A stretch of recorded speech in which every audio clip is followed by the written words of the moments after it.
Okay, so enough foolishness, sir. So, and so this is a Scully podcast, and the Scully podcast is called Scully Says. You know that, didn't you, sir? I do. I do.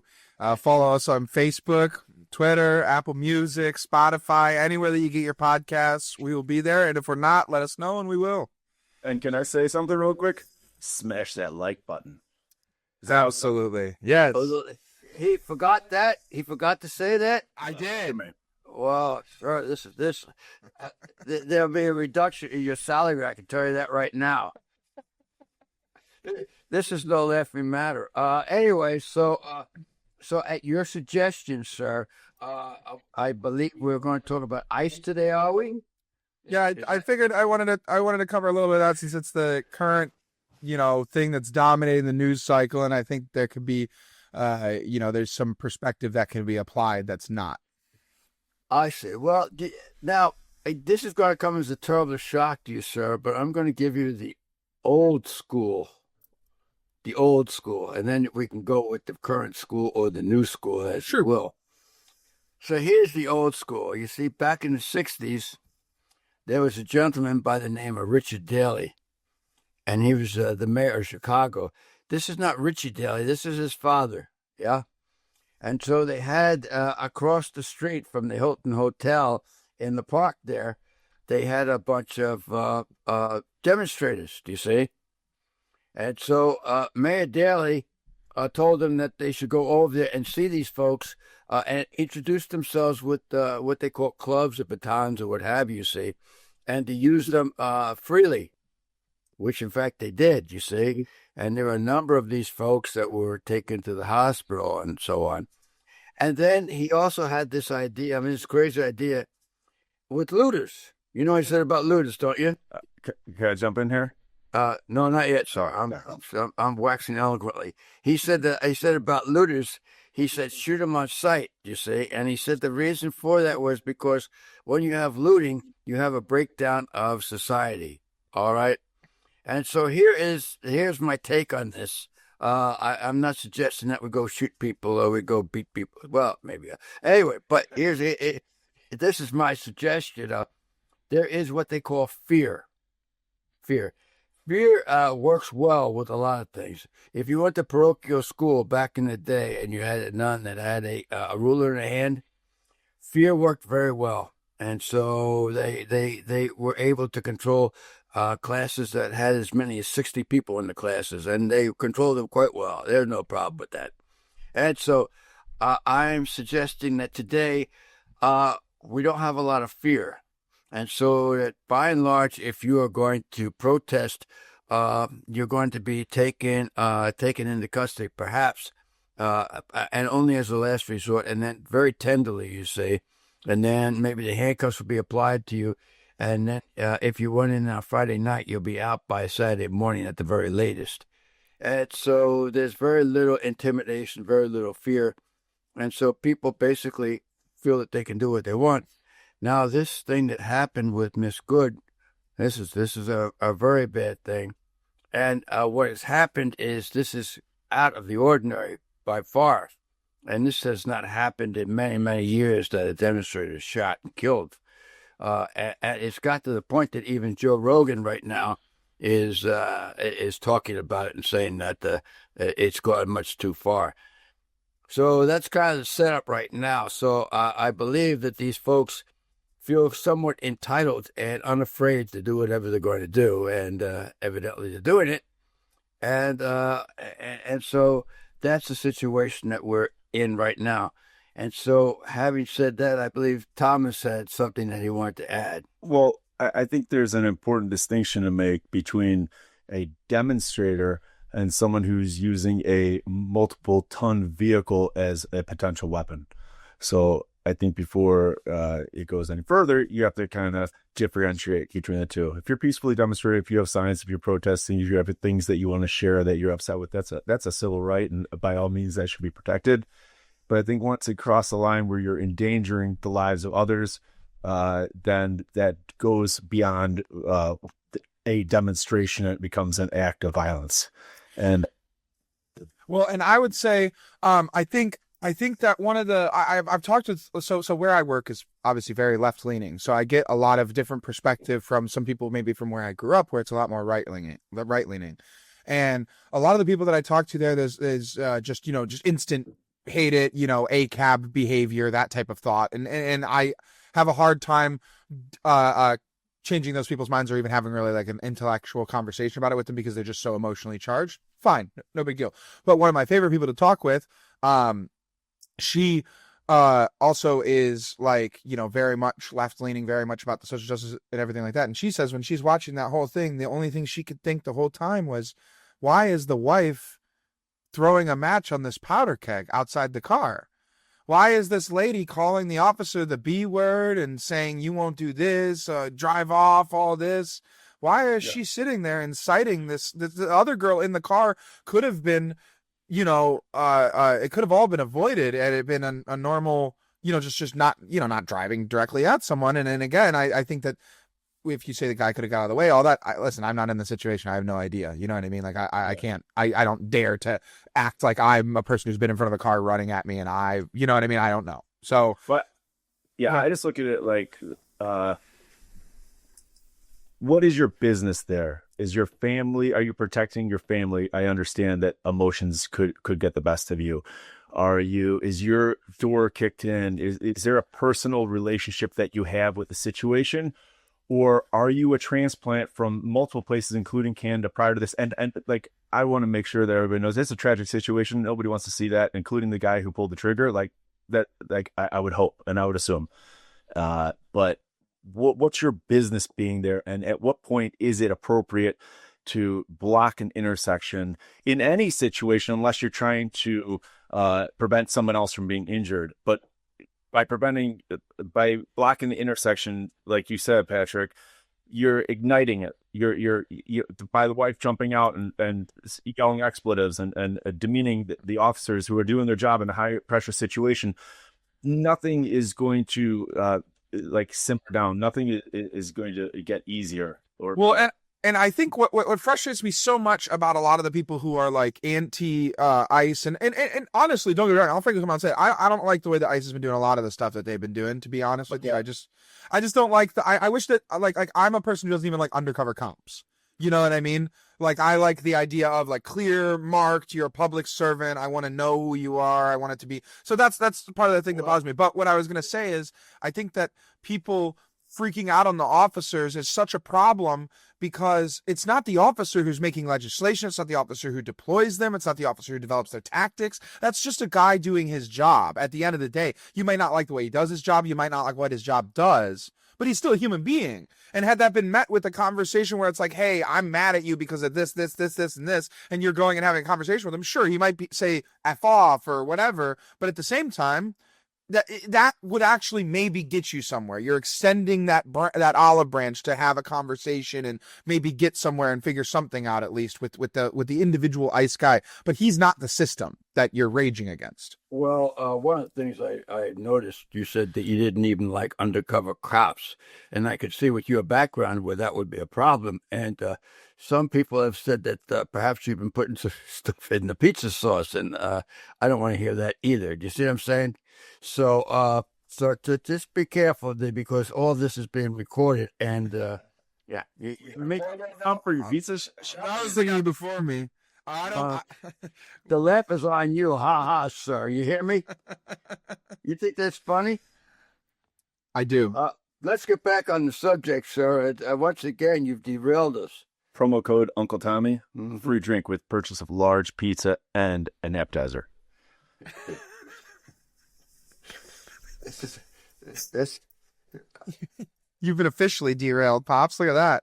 Oh no, this is a serious conversation here. You are laughing about it, and it's really it's appalling to say the very least, sir. So, are you going to get back on track? Are you? Yeah, I'll lock it in. Oh, pull it together, Patrick. Come on, man. Yeah. So have you locked it in yet? Well, I'm locked in. Not locked in. All right. So and so do you know?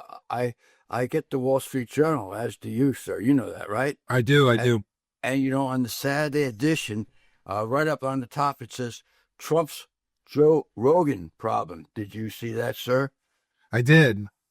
Yes, and so Joe is saying that this lady Good evidently has some mental problems, and seeing her at the beginning of the reel, I thought that too, but she doesn't deserve to get shot in the head. That's Joe Rogan's take on it. But like, it's a consequence of ramming an individual that is a law enforcement trained to handle these situations appropriately. So there's no question that it's unfortunate, but like, is there something that she could have done to avoid that situation? And was the officer who was there and who shouldn't have been there? Who was doing their job and who was impeding the job that was required to be done? That's the way I look at it. Yeah, no, yeah, and so I'm not suggesting that Rogan is right. I think the point though is that that's causing trouble for Trump, because the article goes on to say that Rogan he had a great deal to do with the swing voters, and so the people that actually at one time might have voted for Biden actually voted for Trump because Rogan convinced them of that because of his rhetoric. And now, if he's becoming a little less pro-Trump, it may have an effect on some of the elections. I think that was his point. Well, I look at it this way. Sorry, Patrick. I know you were taking that deep breath to jump in on there. So You're good. And you'll have it without me again. I'm one time only. But I think it's okay both for Trump and for Joe Rogan to have disagreements on certain subject matters. And maybe this disagreement isn't as large as the media would like to play it out to be. To your point, to try to sway that middle ground voter, that, you know. So I don't think there's a problem with that, and I'm not sure that he's saying exactly what the media is interpreting that he's saying. Nobody wants that lady to get shot. I would think, unless you're really extreme. But you shouldn't be impeding the law enforcement either, and you should certainly be smart enough to know that impeding law enforcement comes at a great risk. So I think that the 2 points you make actually exist, for me at least, in two different baskets of like morality or whatever, if you will, right? Like, I think what you said about know where you are. You're a law enforcement agents in front of you. Driving at them can result in them diving out, charges, or them shooting you. Pretty much that's all that's going to happen, and you're going to get arrested no matter what in any of those situations, right? So it's a bad to do it. And so if you know a negative outcome is going to come from something, if it's common sense, a negative outcome is going to come from something, doing that stimulus and expecting a non-negative outcome is stupidity to a degree, or, you know, I can use a kinder term. It's ignorant, right? You know, but I also think that it's not really like, again, it's hard to say, because people who are members of these communities are super sensitive, obviously, to law enforcement for like a myriad of reasons, warranted and unwarranted, of course. And you know, injecting these guys into this community who are like already like almost feel like they have a mandate to be able to behave however they want when handling citizen ICE. I'm talking about. What do you mean injecting? Like they're like for example, we've had ICE was in Dayton the other day. You know what I mean? It's just like they're not normally present there, but then they like come in to deal with an issue, you know? But they're part of the federal government. We're all part of the federal government.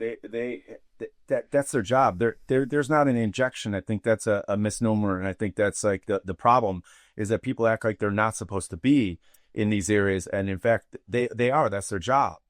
Oh. I agree, but by the same token, I think what happens is the environment is different. That's, you know. So, I mean, whether or not somebody has a right to be where they are, but if you're walking down the street and there's 5 people that you haven't seen before, they have every right to be there, but you just haven't seen them before. So, you know, the environment has changed. You know, you say, well, these people have every right to be there, and that's not the argument. The argument is it's just a different environment. Yeah, that's exactly what I mean. Is it's like something that some of these people may have not had as an interaction, right? And then you know, you turn on the TV, walk into a laundromat, walk in whatever, and the news is on and it's hyping everything up. I mean, like listen, bottom line, set the conversation aside. All of the problems going on right now are from social media and news, you know, taking something and just supercharging it. And supercharging the issue and making it a polarizing issue. That's really the greater problem that we're dealing with, just, I think, as like Americans, whatever. But contextualize with the issue. I just think, like, I don't think you're wrong. I think absolutely, yeah, they're part of the federal government. They're supposed to be there. We need to have strong borders. Strong borders is being a country. Having weak borders makes you less of a country, like in a literal sense. You know what I mean? Yeah. It's important, but also it's strange for them. I want to like, I'm sorry to jump over you, but I like it is way simpler. It's like respect. It's like I go to Mexico, if I go to Italy, and I believe that I can overstay my visa, overstay my time there, and expect that I'm going to be treated with some sort of superiority or equality. I'm not equal. I'm not a nationalized citizen of those countries. I'm coming there as a guest. And with the fact that we have a media, just like you're saying, Patrick, that encourage this equality, that they're a citizen of the United States, and it's not only divisive, but it's inciting people to believe something that's not true. It conflates citizenship of the earth with citizenship of a country, is what the media does often. They're not less than as humans. They are less than as far as Americans, of course, because we're Americans. Carl, right? He's an American. He had to immigrate. He had to become a citizen. I have another friend, T. He literally just became a citizen. He's a citizen now. Okay, so it's different. But like, yeah, of course you're worth less than a non-citizen in a country with, less. You just don't have the same protections. Right, to the government, I suppose. You know what I mean? They less work for you than they do for us, obviously. They're visiting. They're not, they're not held to the same standard. And as a result, by not being held to the same standard, they're also not protected by the same government that's here to protect and serve the people. This is, a republic, not a democracy, but, the government is supposed to serve the people. Right. So they're serving us. If they're coming here and they're breaking the laws and they're not assimilating, and they're overstaying their visa and they have orders to leave, nobody is wrong by doing their job and enforcing the law. And that should be understood, and that's respect, and we've gotten away from this respect, and we get to this rhetoric, and we inflame the situation, but it really boils down to respect. I'm done. Well, there's actually there's something underlying this right now, and we haven't spoken about it before, but there is the idea of the people with the Islamic viewpoint coming into the country. I mean, this is the whole immigration problem right now. But it's not only it's a problem in Sweden. Sweden has become overrun with crime right now, which is unthinkable. Sweden has always been considered. It was somewhat socialistic, but very pacifistic and easygoing. But not only that, you have the same problem in Germany. Germans tend to be very aggressive type people, but they still also have a significant crime problem now. And England has a significant crime problem, and France has a significant crime problem. So evidently, something is going awry with this immigration system across the board, not only with the United States. But I think it's what you just said. It's an immigration problem, not like an Islamist problem or a Hispanic problem or anything like that. And if you think about it, if you took a bunch of people that like country bumpkins, or, I don't want to disparage people that live in trailers or anything like that, but a bunch of trailer trash, white trash, and you put them in a country that they have never been to, do you think that they're going to behave in the way that normal civilized society? And again, I'm not disparaging trailer folks, but I think it's the caliber of people that are being driven to immigrate.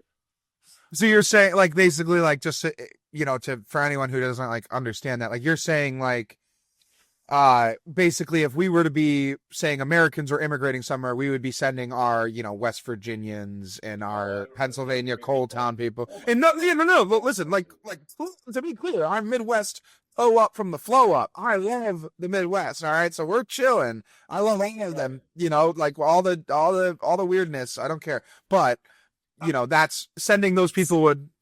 I'm saying if you something at 13 to 17 years old, maybe 21 years old, with me and my buddies to a foreign country, and we had free run, Yeah.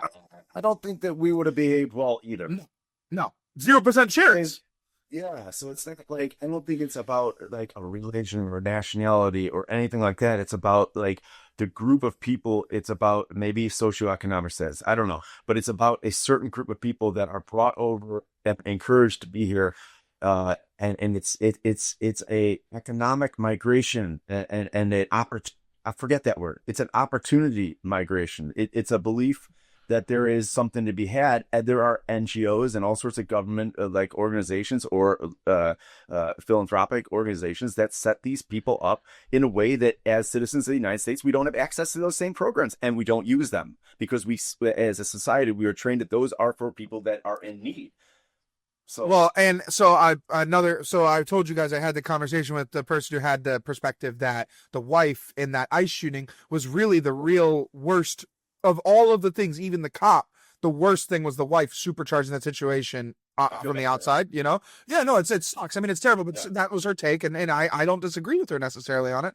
Another thing that she was telling me is she had a friend who, both of them are black, and she had a friend whose daughter was watching some like, you know, early childhood YouTuber or something like that. And it was saying something about like how to abuse the system. And it was telling her about like use welfare and see, this is how you scam this and this is how you whatever. And the dad, being black, like immediately freaks out because he's like, dude, this is everything. This is like, you're like watching like a stereotype farm here. Like this is just like everything like to make you less than. And so he like jumps in and intervenes like real aggressively to, you know, stop that from being the case. But like, yeah, I mean, those type of influences, you know, are crazy, and they do exist like that.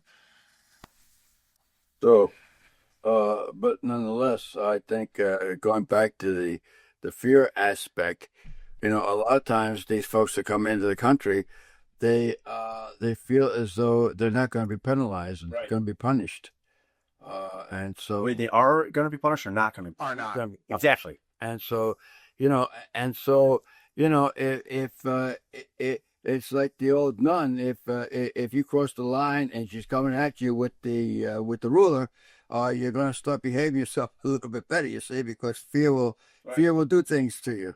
Right. Like the Americans are very, very unbelievably kind people. And like in some way we've been emasculated as a nation.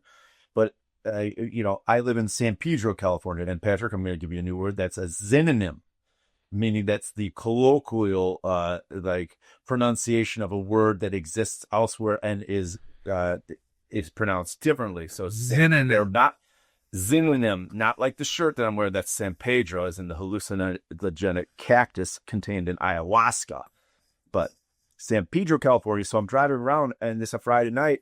And there's a guy driving with really loud music, which is at a certain decibel, it's illegal, with all the windows down. And he's got a giant Venezuelan sticker on the back of his windshield. And before I even like realized that the sticker was there, I was like, this is an aggressive situation. There's someone that's looking for trouble. And then I thought to myself, I was like, oh my God, like think about how good Americans are.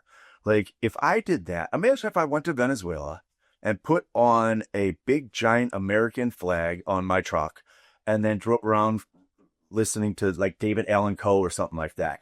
Like, do you think that like I would make it like a mile, maybe a block? But like certainly if something happened, like the people of Venezuela, and rightfully so, would come against me. Whereas in America, if something happened, there would be a large group of people, and maybe the populace in general, that would operate under the assumption that the Venezuelan was being bullied in that situation and come to the aid and benefit of the Venezuelan. Absolutely. That's like the claim. That's what I'm talking about with the media, though, right? It's like that's the like we shift that makes no sense. It doesn't help anyone. It's not good for Americans. It's not good for the immigrants, really, because if you're coming to a country for opportunity, assimilation is good for business too. It's not like that's the thing that's bothering me about the ICE situation, about anything. Let's call spades a spade, man. Like in a situation, you should want to be easy, and it doesn't mean lazy, or that doesn't mean leaving a little bit on the table. That mean, yeah, it doesn't mean passive or something. It means make the decision that makes the situation best for everyone involved. That's easiest. Yeah, be respectful. And so, like your example, Venezuelan flag and whatever. If I went and threw an American flag, let's just do a country with no cartel, with no whatever. If I did that in Italy, that would be a problem. They have military police on the streets in Italy. You know? What if you drove around with a Trump flag? Same thing. Same thing. And as a result of that. Absolutely. I mean, I'd literally, it's so clown world to me, because it's like, on one side, the conservative arguments, like, you know, especially like post Charlie Kirk and everything, was like, oh my God, we got to be serious about talking about death. And then, like, you know, it goes to like something happens with a leftist, and it's like, who cares, man? You know what I mean? Like, so like, it's like that false dichotomy. And then now, so I dealt with 4 years I mean, Maya is very conservative, so even now you see it, but like dealing with lifted trucks with the big Trump flags. I don't care who you voted for. Vote for whoever you want. Like whoever you want. Be whatever side you want. It's obnoxious, and I think it's obnoxious. I think it's crazy to have a truck with a flag on it in the first place. Don't care what flag it is. But it's a right. Now, it's a right, absolutely. But now, I'm seeing a lifted Rivian drove in front of my shop yesterday with an F-ICE flag on it. But that's the same people, man. It's the same people. Like, it's not even, there's no difference. There's no difference in opinion. There's no difference in beliefs. It's literally just who happens to have what channel on at any given time. You know? It's okay, so long as there's not a reaction. And whichever side is like reactionary to that, which is an expression of freedom of speech, is 100% on the wrong. So if you can drive around, because if someone drives around, and there's plenty, I live in California, there's plenty of people that have all sorts of anti-Trump, anti-Republican, pro-democracy. I would never say anything to any of them.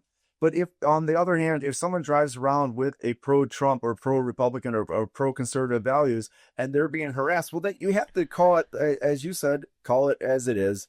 And that the party that is reactionary towards a not a governmental given right, a God-given right, that the Bill of Rights is to protect us against the government. Yeah, inalienable. And thank you very much. If they are coming at that is a violation of civil rights and liberties. You know, there's a word called decorum, and back in the day, you didn't have people that were coming around in the cars and the trucks with big signs saying Truman or you better vote for Eisenhower or beat your head in, or you know, we didn't have that. You know, go screw yourself, and so for some reason it's become more and more acceptable to be obnoxious. You know, I mean, it's almost like you're given right. I mean. Not only politically, but almost in any sense. I mean, for sure. There's this guy. He's a comedian, Maniscalco, and he talks about going to the airport. And some of these folks, they look like they crawled out of bed. You know, I mean, they're just their hair is messed up, their clothes are hanging out, their butt crack is showing. And they just do what the hell they feel like. You know, it doesn't matter. And the fact that it may offend you. That's good. You say they want to offend you, you know, and no, I don't know if they want to offend you. It's just they don't have any respect for like anybody else, but they're only concerned with themselves. Yes. Well, I go with that to a certain extent, but the guy that's driving down the street blasting the music and saying F ICE, he's doing two things. He is stating his own opinion. He's living in his own world, but he's also disrespecting you. He don't give a damn what you think. And in fact, he's kind of throwing it in your face. He's saying, this is what I think. Right. It's not to have a discussion. It's not, he doesn't want me to stop and be like, hey, well, I actually have a differing opinion, or educate me on why you think. That's not what he wants. He just wants to make his statement loud and in my face, and that's it. And by the way, the reason that all of this is, and everyone knows it, but like me being, I'll use one of my dad's terms, a digital native, I'm a little bit more, accustomed to this. It's the internet. It's the idea of we sit behind a screen or sit behind a text box or sit behind whatever. I mean, it started back in the AOL days. You could talk however the hell you wanted in that. You could talk about, I mean, the way that people talk and even right now, I had we had some friends who were all supposed to meet up at a place of the New Yorkers, and they were all supposed to meet up, and one of the friends drove from Manhattan or from Brooklyn to meet them in Central Jersey. So he drove for like an hour and something. He got screwed. He didn't have a seat at the place that they went. No one of the group left or stood up for him or did anything. So he had to turn back around and drive away. Right. That makes me mad.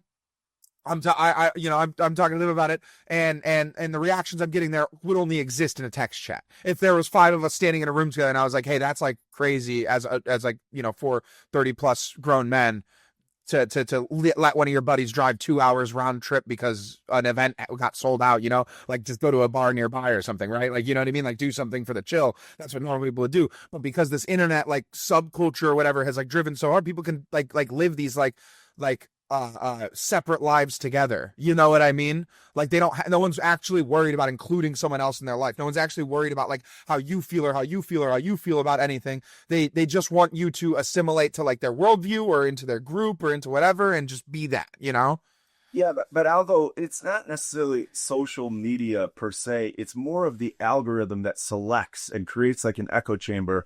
So, everything's being monetized and they're pushing you towards the things that you identify with, that you click with. So you start to get this very, very narrow worldview that you believe is everything and everybody has the same opinion. But the term is echo chamber. Yeah.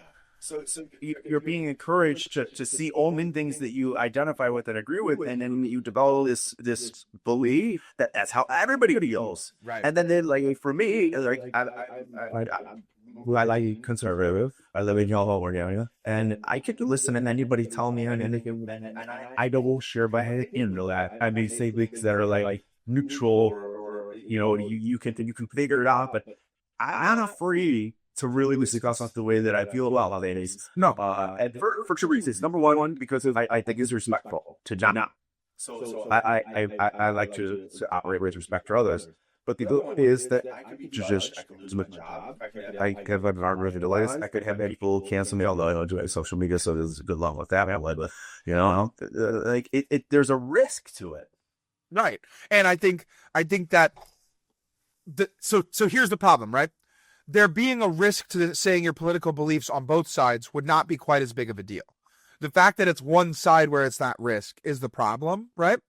And my issue is also that like the rhetoric on the opposite side, because again, I'm much more centrist than really anything else. I do think that both sides have really interesting things that will make America a better place, but these guys on the left, the rhetoric, the which could be 4 guys in their basements, you know what I mean, wearing wife beaters, like making all of these things. Who knows?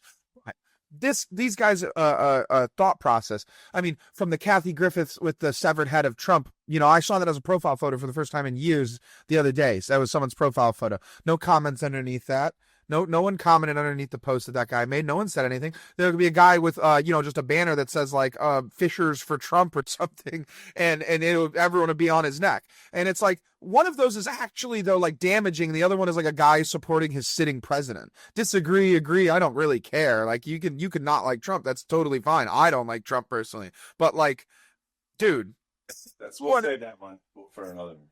I don't mean like politically. I mean, I said personally. Like, I personally don't like him. He's a New Yorker. I don't like New Yorkers usually. Not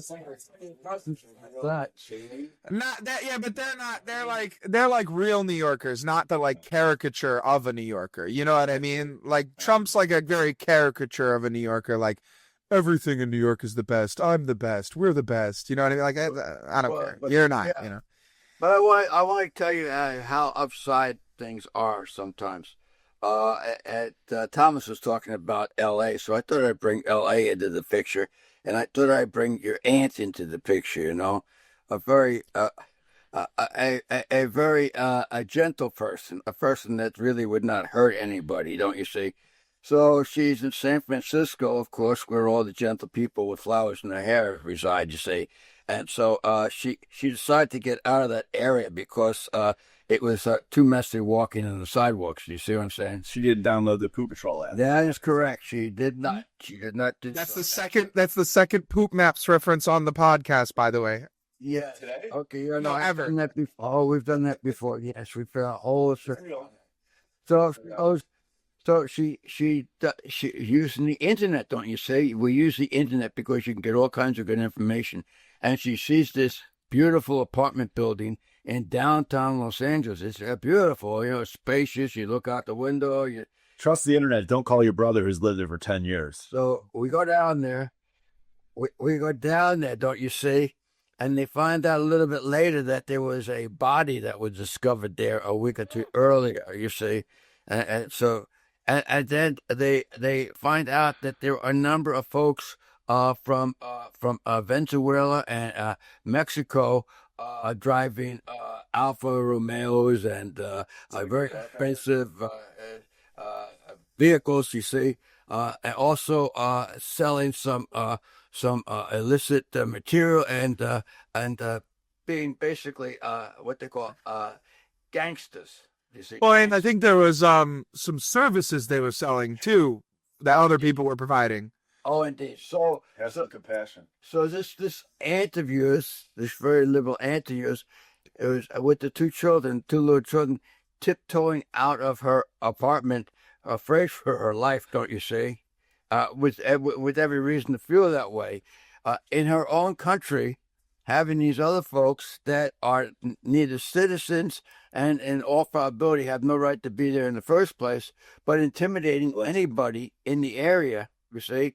Yep. So you have the citizen and her children tiptoeing not through the tulips, but through the hallways, and so scared to death, and so finally they managed to leave the place and get into a safer environment.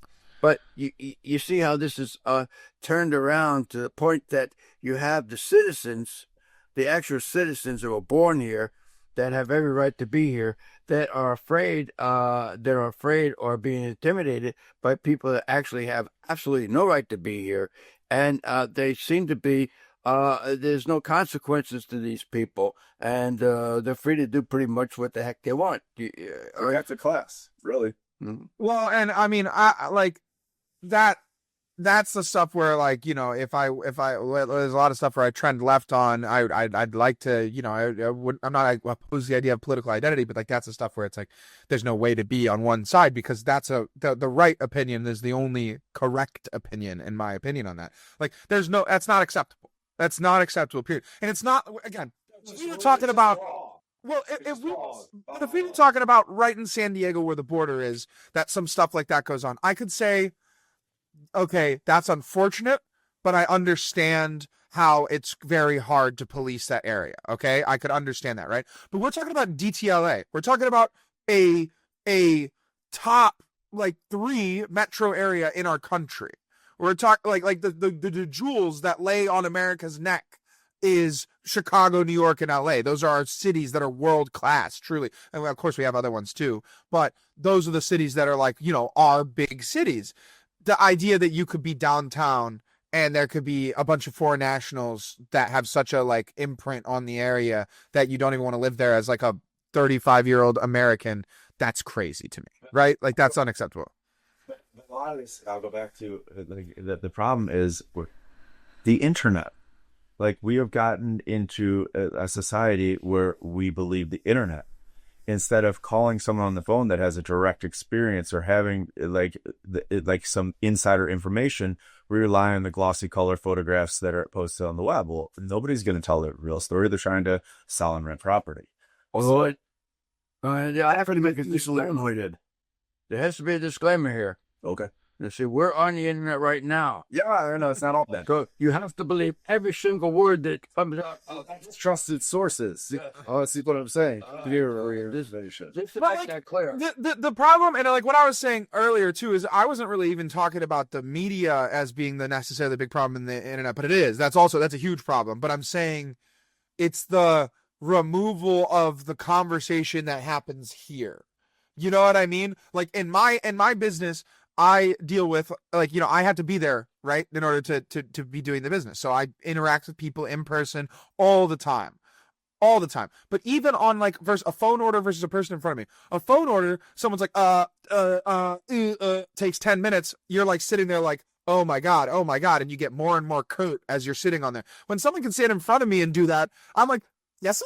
Yes, sir. Yes, sir. Yes, sir. And it's because there's like some different like energy about being directly in front of a person that makes it harder to either disappoint them or to displease them or to disrespect them, whatever it is. But like I say it to like Aiden all the time, like me and Aiden and my younger brother, me and Aiden and all them will have arguments about politics and stuff like that. And when he'll get to that, he'll be like, "That's crazy," he said. And I'll be like, "Well, listen, I have a way more diverse friend group and like a way more diverse like social bubble than you do."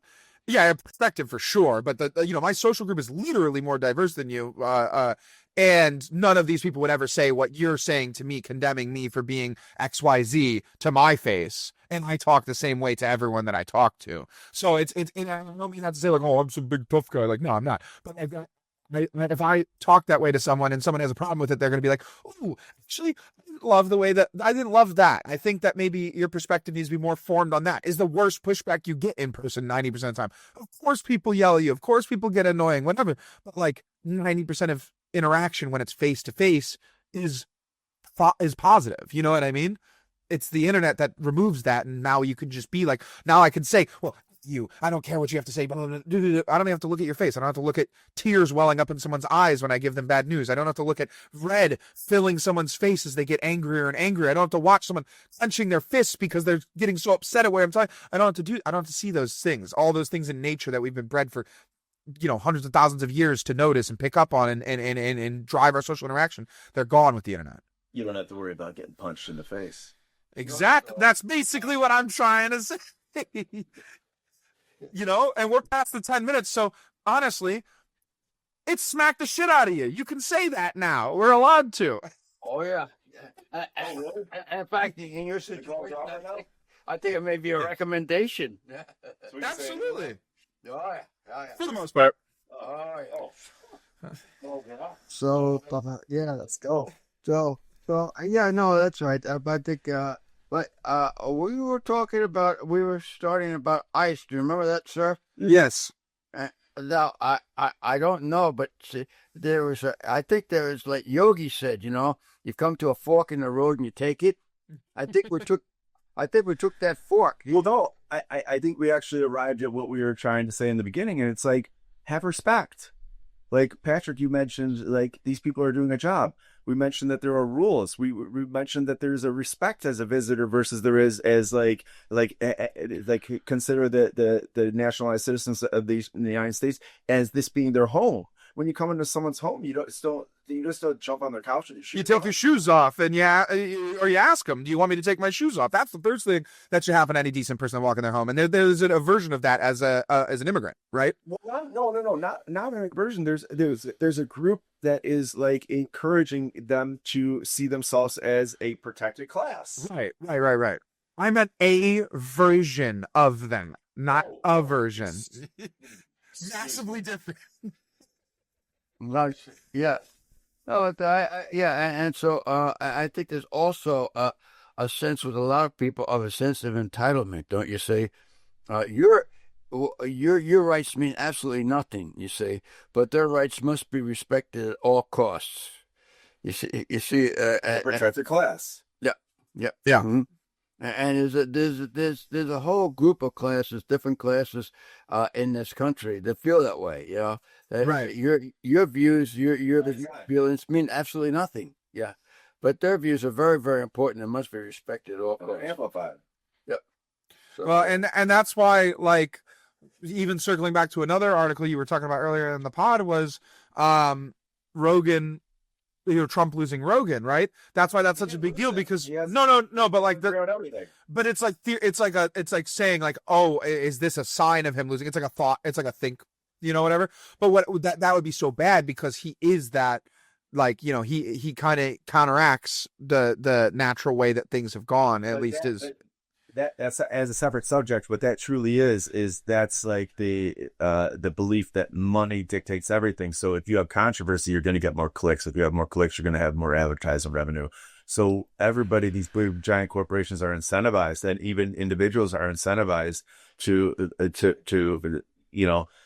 amplify situations and be divisive and encourage people to believe that that there's a side misrepresented in most cases, so that they can get animated or whatever rage bait. This all existed. Okay, rage bait is a good word to sneak in there, because when I was going to talk about it was clickbaiting.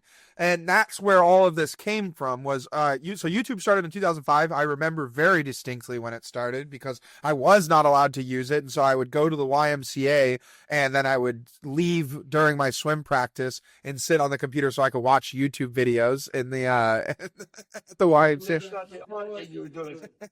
YMCA stuff. But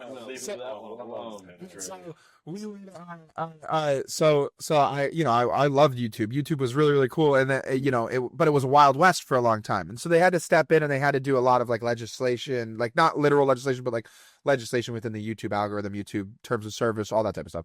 So they had to change a lot, and so like now that's why in YouTube videos you can't curse at a certain point. Monetization can go away if you use XYZ thing. Monetization can go away if you talk about XYZ topic, right?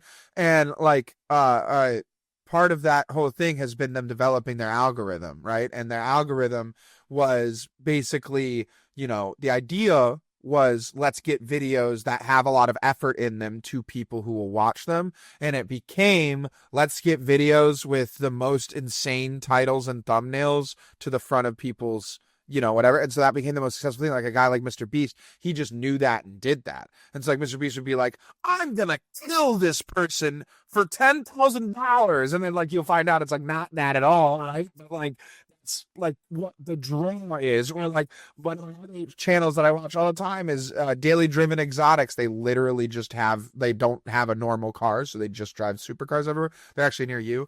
But they like, every other video is, I sold my Lamborghini. What? Cheapest Lamborghini. You won't believe what this guy did. And it's like all that shit. And like, that's the news now. That's the same. It's the same thing. It's been realized by corporations that that's a really great way to make money, get eyes and get buys. And so they just do it. You know what I mean? Like, that's just what they all do. TikTok is the predatory algorithm. I've never had TikTok. I never will have TikTok, but it did. Or anyone else can have TikTok. Trust me, that's an unpopular opinion, but I don't have it. I will never have it. But isn't there any incentive for us? Say that, Patrick. I'll be going on TikTok, not me. All right. Well, I'm trying to drive things to this podcast, and now I just knocked the crap out of you, sir. And you said something else, sir. You said about being obnoxious and being. So I want you to be as obnoxious as possible. Come up with as crazy thing as you possibly can. You say that will be driving viewers, people. Well, you don't think public transit was exciting and riveting to talk about? Unbelievable, guys. I mean, we could talk cars, but no. But I think that. I think that honestly, the algorithms and all these type of things is the problem, right? Like, this has showed that there's a path to making money just by sowing dissent. And there always has been, but like in a very real way, sowing dissent it makes you a lot of money. And I mean, YouTube is a, $5-10 billion company, as a result of this. Yeah.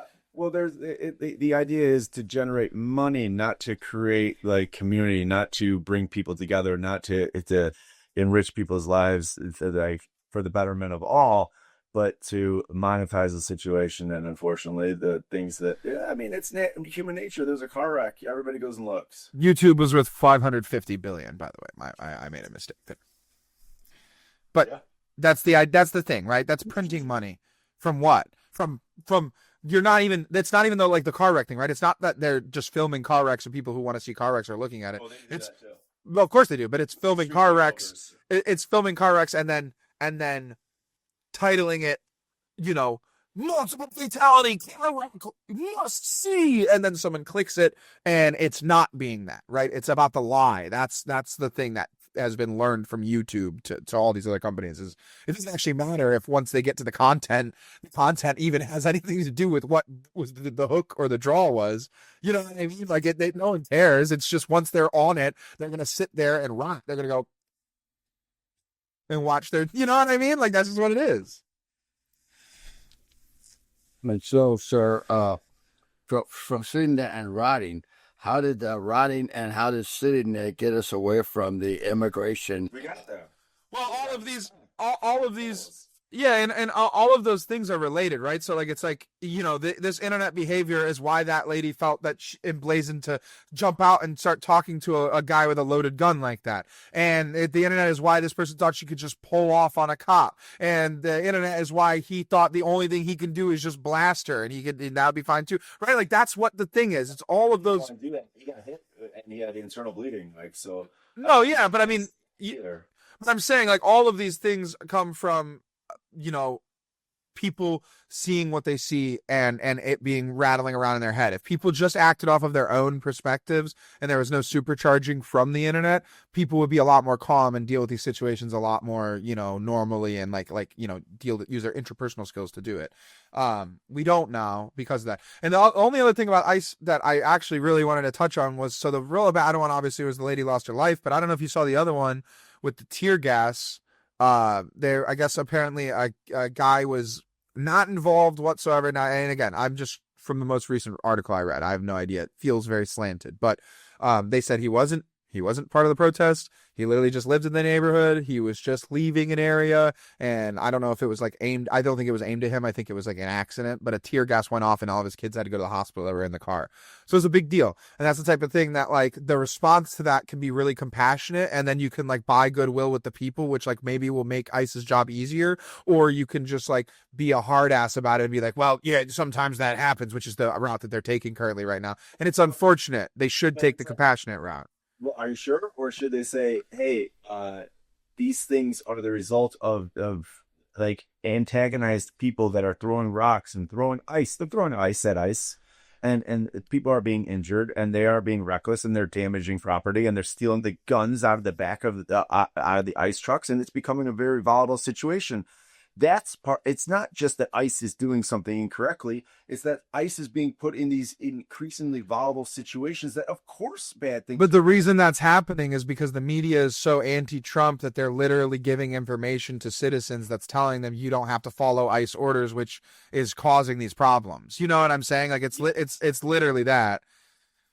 Well, of course, but then there's also the question of there are innocent people sometimes that get hurt. Right. And that's also a problem. I mean, you don't want innocent people to get hurt. You don't want that to happen because, of course, they're innocent. So, and, of course, the children had nothing to do with anything. Tone it down. Everybody should tone it down and, like, have respect. Like, if you're going and arresting people that are murderers and rapists, and not all of them are, and there are people that are getting caught up in that net that are, like, for the most part, great people that move on in this country. But if you're staying in the way of getting rid of the worst, like, come on, they have to do their job, and it's for the betterment of the community, whether people want to believe that or not.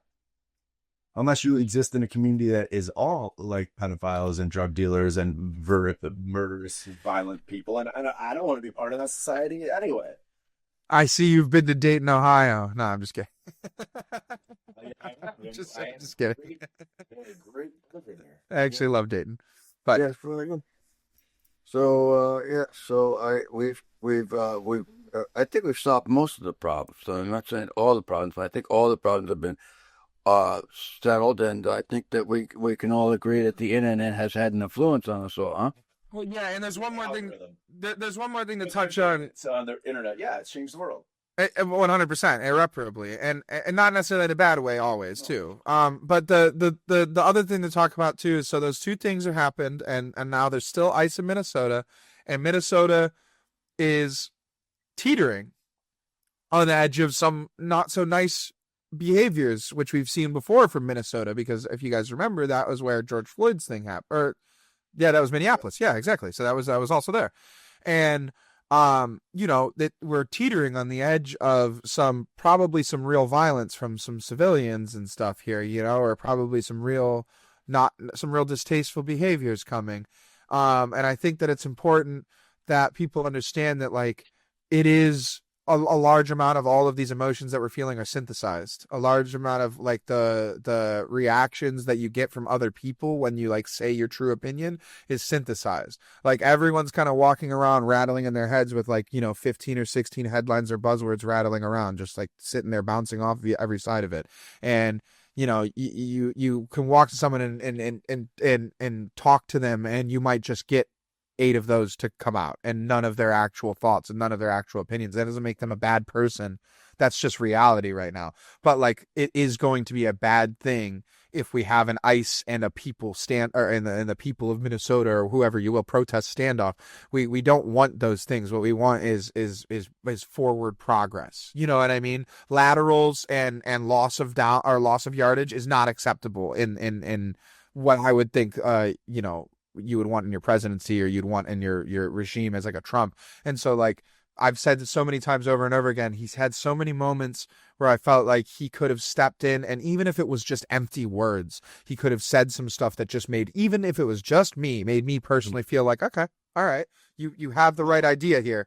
But I feel like every time he reinforces a lot of the negative or the bad actors. I think I disagree. I think it's like it's like a cancer. And you can ignore the cancer. You could placate the cancer. You could act like it doesn't exist. You could say nice words. You could prepare somebody. But the truth is that the best way to treat the cancer is you identify the cancer, you admit to the cancer is an issue, and then you seek to remedy the situation. And walking away and ignoring it is not going to help it. So, I agree that everything should be tamped down. But like ultimately, if there is a group of agitators that are like in many cases paid and outside of the community, and it's being stoked on internet or through political channels or whatever, I think you got to get to the root of that. And if there are laws that are being broken, the people that are breaking the laws need to be held accountable at whatever level they exist. And that's the way you establish order, not this law and order as a buzzword. That was another good thing that Poppy said, right? Was the accountability, right? At the beginning, you guys were talking about accountability. I don't remember if it was recorded or not, but that is true, right? Like that is true. I will back a little bit off and say you're right. You have to have accountability for this. There has to be like again, the conversation in Minnesota should have, or like it was specifically the lady should be like, man, what a terrible loss of life. That is so sad. Prayers to her, prayers, whatever. That said, how could we avoid that? Exactly. And again, my parents taught. I'm a white kid. I'm from the suburbs. I didn't do anything bad, but I was told when I got in a traffic stop and everything like that to put my hands on my steering wheel, and when he asked me for something to go get it and all that, and at a certain point in time when police shootings were getting publicized very aggressively, especially against black teens, then that became racist to say or bad to say. It became bad to say, you should be putting your hands here. Well, I shouldn't have to do anything because a cop shouldn't kill me for okay, yeah, obviously he shouldn't. But like, we need to deal with reality, not, whatever. It's a piece of my reality. There were times in my life where I overstepped my boundaries, and as a result, I got my ass whipped by cops. And the way that I looked at it was, I was very appreciative that I didn't get arrested. And I walked away thinking, oh, well, maybe in the future I could avoid that situation entirely. And thank you very much for just giving me an answer with it. And now you have to call about Mary and be able to go to jail. Because you weren't going to help, were you, Pops? I have nothing to say on that matter, sir. All deserve boys are elected upon will, That's like the most important part is once you receive your accountability or your punishment for not being accountable, you should reflect. Yeah, you got to. Reflection really doesn't roll a little bit. I mean, you should about everything. That doesn't mean ruminate endlessly. That's the most important thing. But that's but yeah, no. Right. Or even in just any situation, finding that nugget of gratitude to like power you through to whatever the next maybe not as fun thing or not as great or not as fulfilling thing, like in your job, right? Like, you know what I mean? Like, where's the gratitude to have? Well, at least I get, you know what I mean? Like, that's the only way to be. Otherwise, you're just going to be miserable. Mm-hmm. Well, I guess we're getting at that point, and I just warming up. Yeah, I could go another hour. I'm down. Fine. And and do we have other? Is there some area that we've left untapped or we've not discussed? Is there something that you feel impelled to discuss? Well, I think it's pretty cool. That's our first 3-generation podcast. It's pretty cool.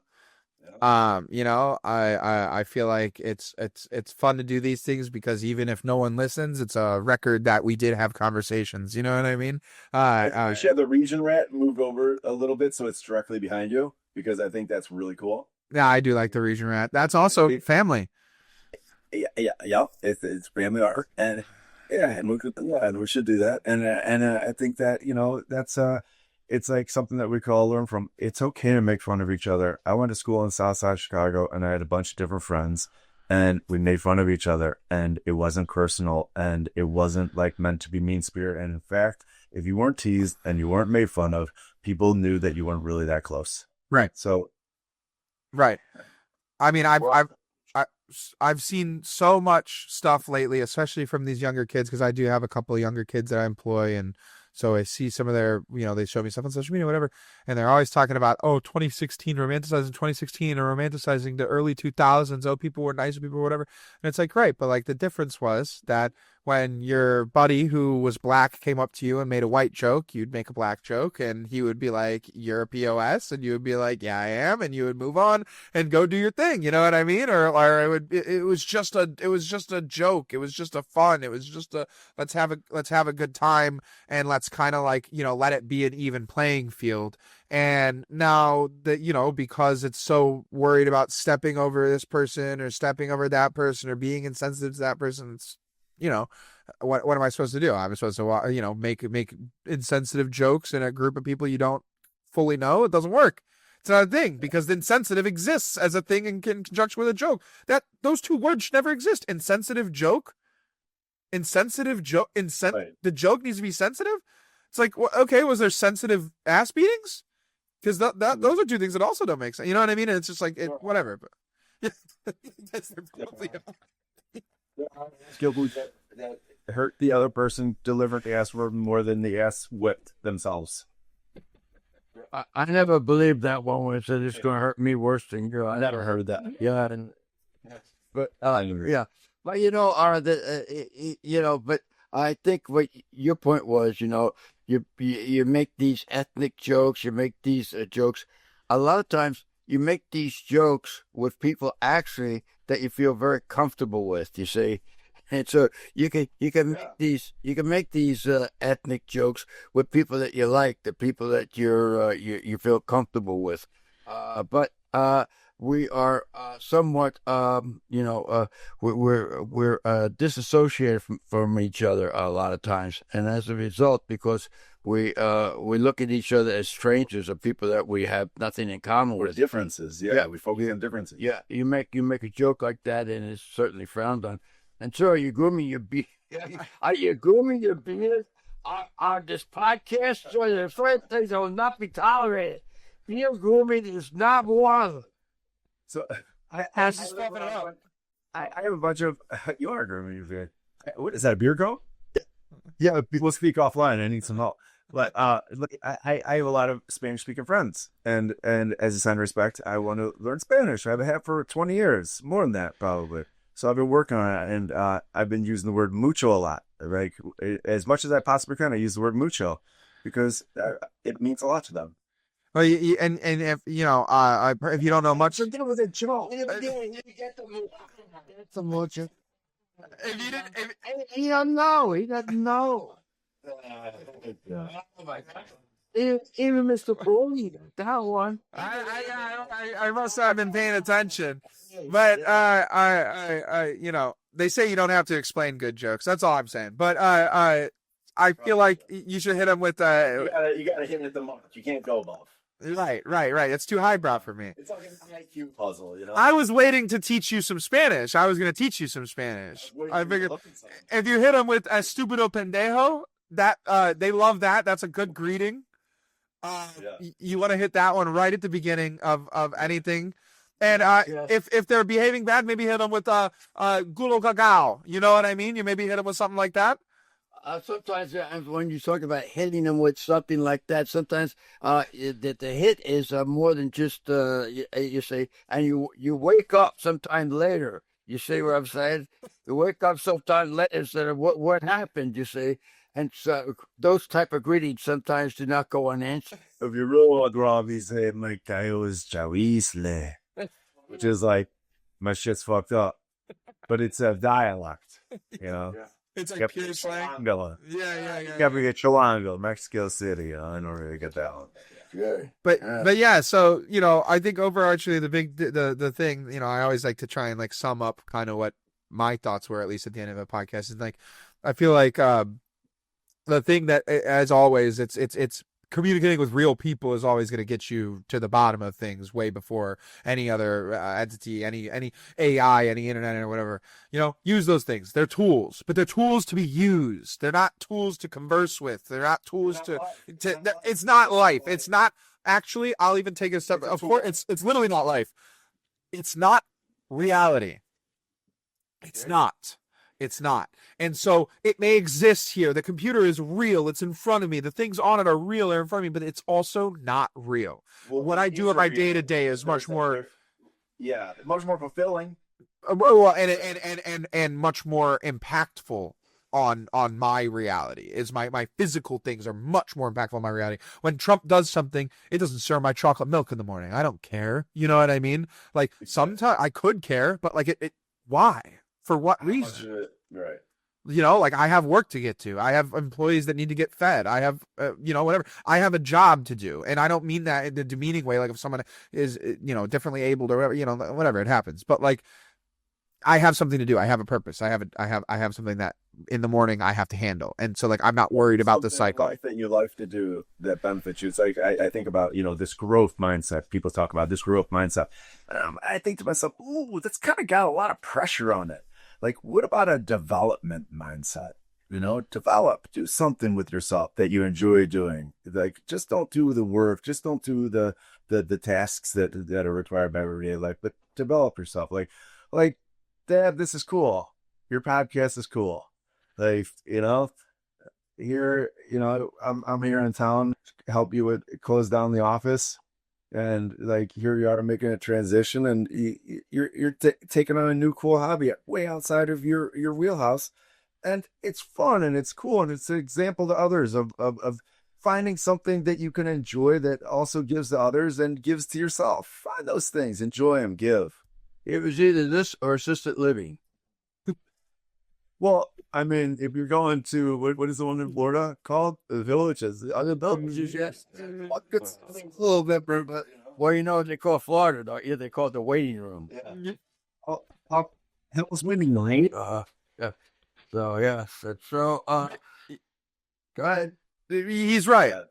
No, you're right. Like that is really cool. It is a very, very cool thing. And there is like a lot of learning to be done from that. Like the idea of, instead of growth, refinement, and when the pressure off. Well, and when one book closes, it doesn't mean that the book closes and you put it on the shelf and you look at your bookshelf. Get to fucking writing. There's more room on the shelf. You know what I mean? Agreed. Don't read. You're not reading the book on your life. You're writing it. Oh, okay. You know what I mean? I guess technically, God wrote it. God did, but Yeah. Well, thanks for God. So, but just to end this, I think we talked about the podcast. We talked about the internet. And you may have seen this, gentleman. If somebody's looking at this at the podcast, you may have seen somebody skulking past Thomas. That was Mr. Pierogi. Come on in here. You remember Mr. Pierogi? Sometimes known as Tony. That's So, and none else would be possible without Tony. he knows my name. Hey, Tony. Tony is I'm in a Scott. well. Tony actually he has been involved in radio for many years now. Involved in radio, involved in the internet, involved in and so I I mean, this is just my own personal opinion. I think that most of all these problems can be attributed to Tony. Don't you see? During the internet, it's all this stuff is coming out. Tony is somewhat behind it. Let's say Too much internet. 100%, but maybe 95%, 96%. But he's there in the background. See, we hadn't seen him, And so when you talk about these conspiracy theories and so on, yeah, he's the guy behind it. So you hadn't seen him before. That's exactly right. It's all coming clear to me now. Yes, we thought it was Trump. We thought it was Biden. We thought it was, but all the time it was Tony. Me? Who would have thought? It's unbelievable. Yeah, there he was. Like the Wizard of Oz. Turn all those levers and everything. I had no idea. But when I thought about it, when I got down to it and I analyzed the situation, it all the time, it was Tony. That's the way it goes. That's the way she goes sometimes. Yeah. Sometimes it feels like that. Yeah. Absolutely. Well, this has been another wonderful episode of the Scully Sez podcast. Smash that like button. Yeah, smash the like, the subscribe, share it to your friends, share it to your worst enemy. They'll like it. And I told you about TikTok. There's hundreds of women now. Hundreds of women. They're coming out of the woodwork. It's true. And they are telling me that there's hope for lonely old men. You see, Lonely, but not alone. Yeah. I don't know.